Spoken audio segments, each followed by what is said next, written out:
Le projet Texvox et la Crique de l'Aube ont le plaisir de vous présenter dans le cadre du cycle arthurien Jacques Boulanger, le chevalier à la charrette à Madame Jérôme Tarot. Chapitre 14. Ce soir-là, Lancelot se mit au lit plus tôt que de coutume, disant qu'il était souffrant, et les heures lui parurent longues comme des années.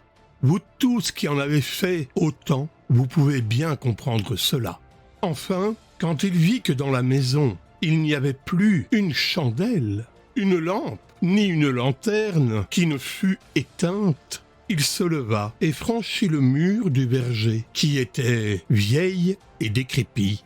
Au ciel, ni lune, ni étoile, il ne s'en chagrina point. La reine l'attendait à la fenêtre. Elle n'avait point de cotte ni de bliot, mais seulement un manteau d'écarlate sur sa blanche chemise. Et tous deux, allongeant le bras de leur mieux, se prirent par la main. « Dame, si je pouvais entrer, entrez, beaux doux amis. Mais ne savez-vous pas que le sénéchal couche ici même? Et ne voyez-vous pas que ses barreaux sont roides et forts? Jamais vous ne pourriez les écarter. Dame, rien, hors vous, ne me saurait retenir. » Et déjà Lancelot, que jamais nul fer n'arrêta, tirait sur les barreaux tranchants si rudement qu'il les déchaussa. Pourtant ce ne fut point sans se blesser aux doigts. « Eh bien, dit la reine, attendez que je sois couchée et ne faites aucun bruit à cause de que il n'y avait ni chandelle ni cierge, pour ce que le sénéchal se plaignait de la clarté, disant qu'elle l'empêchait de dormir. Lancelot traversa la chambre tout doucement, entra dans la pièce voisine et, quand il fut devant le lit de la reine, il la salua profondément. Elle lui rendit son salut, puis elle lui tendit les bras et l'attira auprès d'elle. Il avait les mains humides de sang, et certes, elle le sentit bien, mais elle crut que c'était la sueur causée par la verdeur de son âge. Et grande fut la joie qu'ils s'entrefirent, car ils avaient beaucoup souffert, l'un par l'autre. Quand ils s'embrassèrent, il leur en vint un tel plaisir que jamais le pareil ne fut éprouvé par personne. Mais on ne saurait dire, en un conte, quel déduit Lancelot eut toute cette nuit. Aussi, lorsque le jour parut et qu'il lui fallut quitter celle qu'il aimait, autant qu'un cœur mortel peut aimer, ce fut un grand martyre pour lui. Son corps partait, son âme demeura. Il s'agenouilla devant sa dame pour prendre congé, tandis qu'elle le recommandait à Dieu tendrement. Puis il s'enfuit après avoir remis soigneusement les barreaux en place. Et la reine s'endormit en pensant à lui. Chapitre 15. Au matin, elle sommeillait encore dans sa chambre, encourtinée, lorsque Méléagant vint lui rendre visite. Comme il avait coutume, d'abord qu'il entra, il aperçut les traces de sang frais sur les draps. Il alla au lit de queue dans la pièce voisine et le vit pareillement taché, car les blessures du sénéchal s'étaient rouvertes durant la nuit. « Dame, voici du nouveau, s'écria-t-il. Mon père vous a très bien gardé de moi, mais très mal de que le sénéchal, et c'est grande déloyauté à vous que d'avoir honni l'un des plus prud'hommes du monde pour en choisir le plus mauvais. » À ces mots, que, pour souffrant qu'il fût, ne put se tenir de crier qu'il était prêt à se défendre d'une telle injure, ou par épreuve, ou par bataille.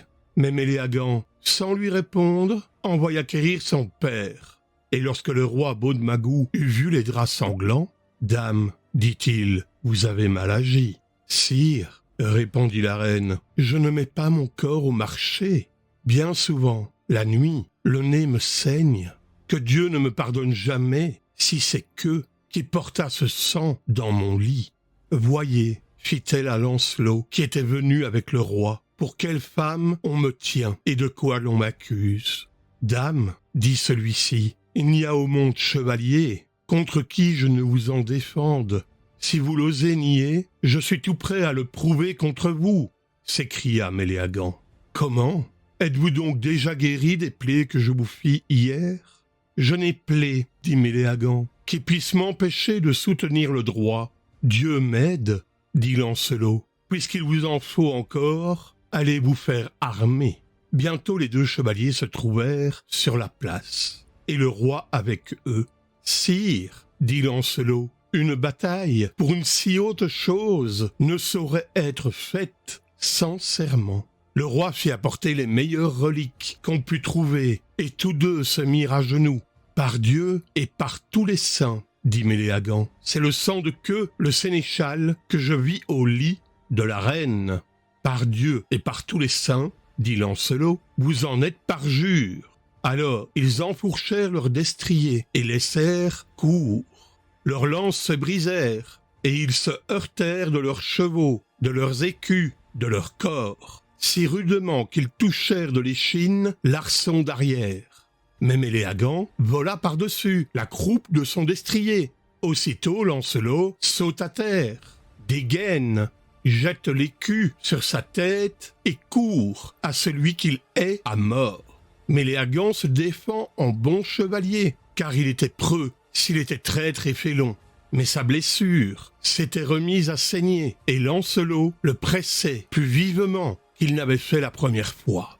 Quand le roi vit qu'à nouveau la bataille tournait mal pour son fils, il ne put le souffrir. Il fut encore implorer la reine au nom de Dieu et des services qu'il lui avait rendus. « Sire, dit-elle, allez les départir. » Et le roi s'empressa de demander à Lancelot que la reine voulait qu'il laissât maintenant la bataille. « Dame, le voulez-vous » cria Lancelot. « Oui, fit-elle. »« Et vous » demanda Lancelot à Méléagant. « Oui, car je vous retrouverai quand il me plaira. » Lancelot mit à regret son épée au fourreau, disant à son adversaire qu'il sut bien que c'était par force. Puis il passa la journée avec sa dame, et le lendemain, il repartit, comme il devait, vers le pont, sous l'eau, en quête de monseigneur Gauvin, accompagné de 40 chevaliers.